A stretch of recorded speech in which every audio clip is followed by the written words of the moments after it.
Forget counting in order, we went straight from 5 to 7 in the line of Samsung Galaxy Note devices. So we're going to take a look at what is different between the two while revisiting the Galaxy Note 5 as a phone that maybe you might still want to buy. It's Joshua Vergara from Android Authority. What's going on, everybody? And this is the Samsung Galaxy Note 7 versus the Samsung Galaxy Note 5.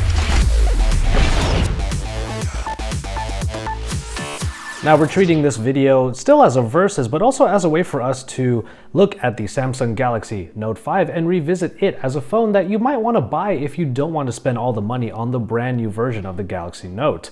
And with that in mind, there was one thing that was very clear about the Galaxy Note 5. It's that this was going to be the design language that Samsung was going to use moving forward. And that is, of course, dual glass panels with a metal frame. And even though some people were bummed out by the fact that the Note 5 took a cue from the Galaxy S6, there was one thing that softened the blow: that curve on the back. Even with the curve though, this is still a pretty large device to handle, and in one hand it might be a little bit tough to use side to side and top to bottom. But now we have the Samsung Galaxy Note 7 that not only had the curve on the back but also added it to the front. Yes, the design language of the Galaxy Note line, and with Galaxies in general probably, are going to have the curved edge display available now across the board.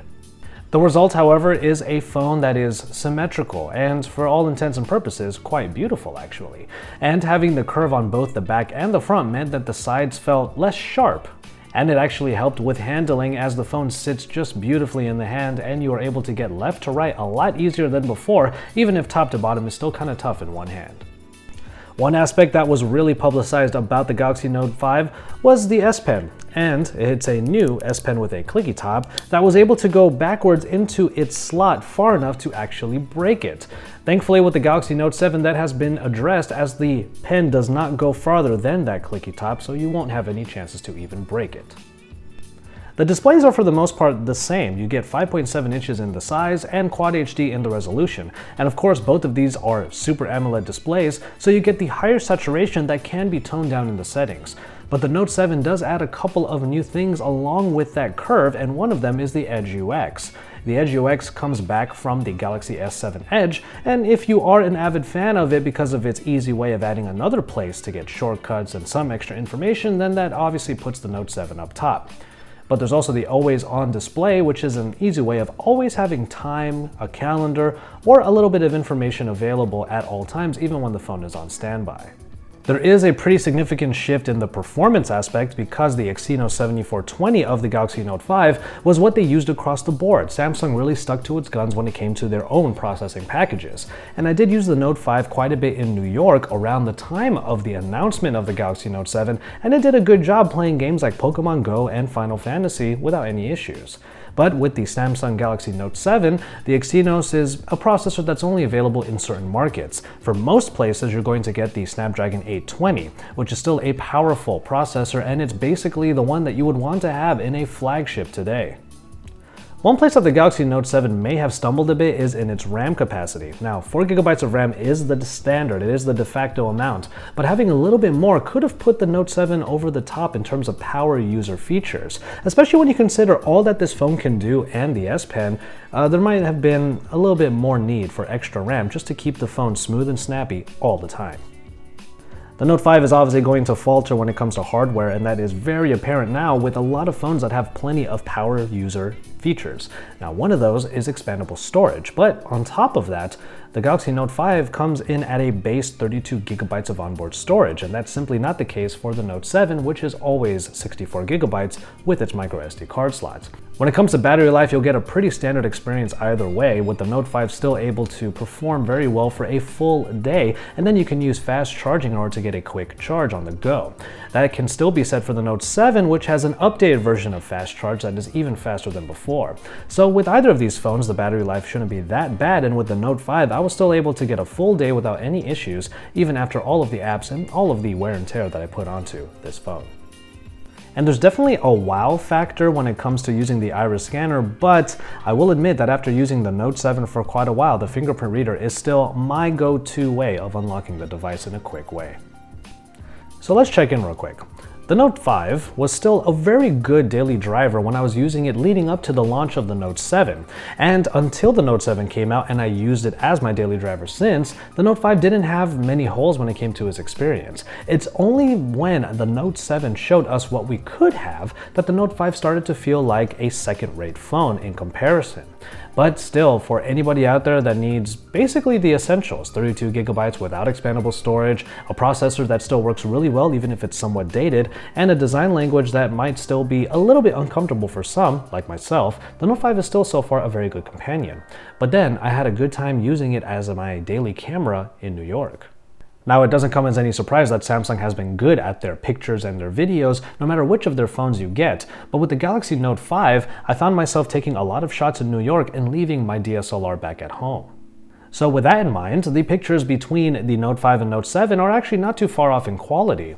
Structurally speaking, the lower aperture of the Note 7 means slightly better bokeh and slightly better low light performance, but for the most part you'll be able to get the same type of performance between these two if you're in good lighting situations.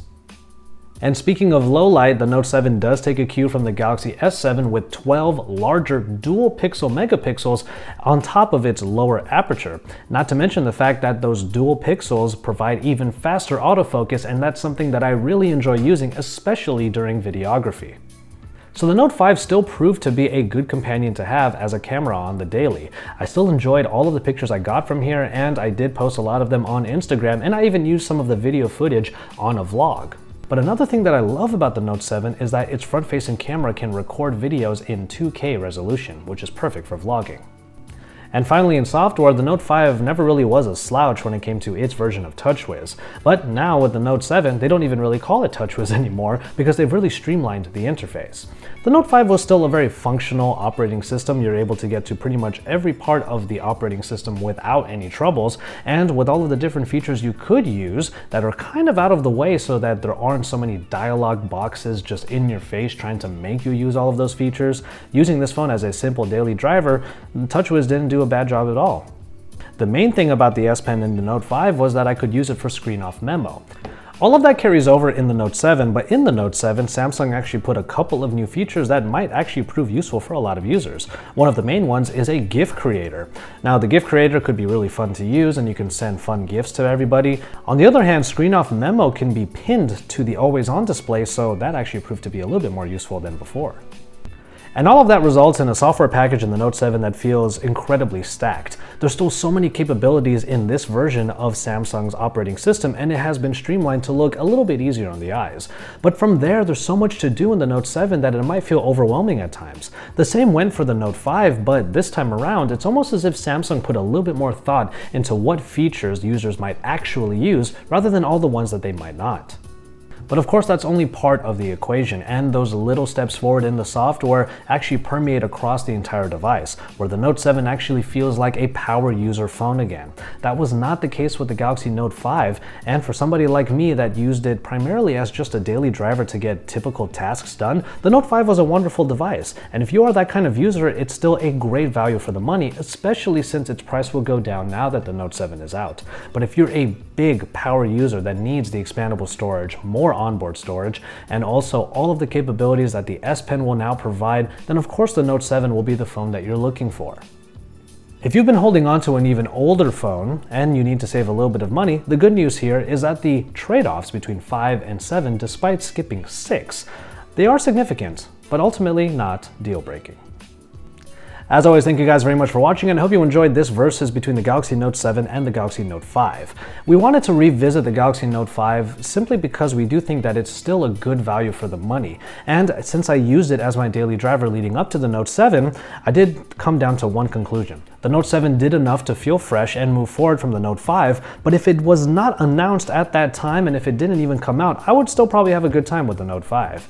You can take that for what you will and decide if the Note 5 might be a better value for the money that you're looking to spend. Keep it tuned to Android Authority for all of the best coverage of the Galaxy Note 7. We've had plenty of it already, and you can look forward to even more comparisons of it against the other Android flagships available now. You can stay tuned to AndroidAuthority.com for even more news, and you can keep up with the recall that's happening also, as we are going to be exchanging some of our units as well. And then you can stay tuned to the YouTube channel by subscribing to the channel if you haven't already, and dropping thumbs up on all of our videos because we love to see your guys' feedback. So stick around and remember that Android Authority is your source for all things Android.